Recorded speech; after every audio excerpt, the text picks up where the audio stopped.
but I'm very disillusioned with politicians, national and local politicians. I think lots of the politicians are self-serving. It's all about their own interests. How can it be representative when in some parts of this country we only have 27% of people turn out to vote? That's not democracy. We're trying to kid ourselves. We haven't got democracy. We have politicians who I do not think serve the needs of the people. Many of them start off with the best interests and think they do, but along the way they become self-serving because they're in a job that's quite a cushy job on a very good salary, and they want to keep that job. Do you want to speak to a politician? Because we've got one here for you now, if you'd like to. Well, I wouldn't mind. Yeah, Stephen Kinnock, good morning. Hello, good morning. Labour MP for Aberavon. Do you recognise any of that, what Sylvia is saying about politicians? Well, I'm sitting here in my constituency office today. I've just seen a constituent who's having massive issues with child support. I'm about to go into other meetings with people who are dealing with personal independence payments.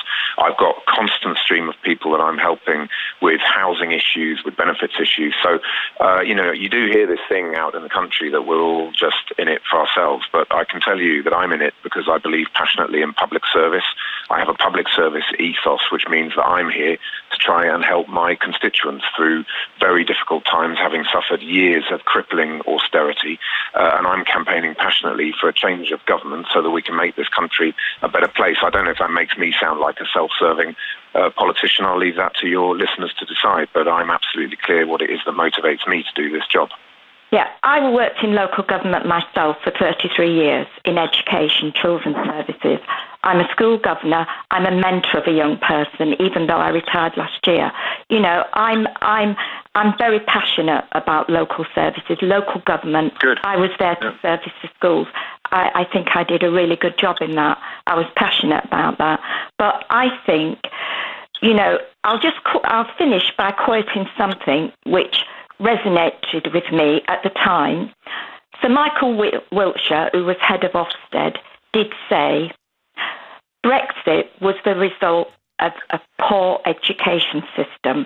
In this country, particularly in the northeast of England, we've got secondary schools that are failing, that are not fit for purpose. Are you saying that people who voted to leave who are ignorant? Right. I mean, that's incredibly patronising, isn't it, Sylvia? No, I don't think it is at all. I don't think it's patronising at all. Because the thing is that people just listen to sound bites and don't actually go into the detail.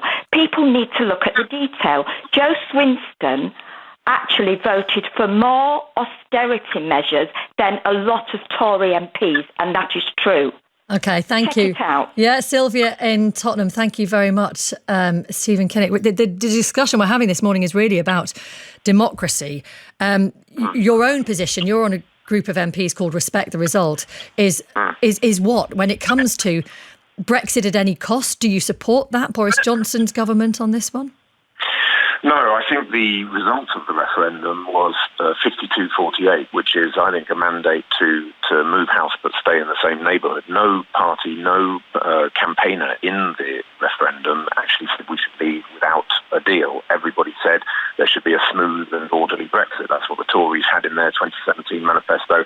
That's what we had in ours. So we're looking to respect the result, which means leaving the European Union, but leaving with a deal. And I think the only possibility of doing that now is the withdrawal agreement bill, which unfortunately Parliament never had an opportunity to debate or vote on because it was rejected in a knee-jerk way. Well, I was going to say, it feels like Parliament had years to talk about the withdrawal agreement bill and 3 votes on it. How can you say that it's time to resurrect that?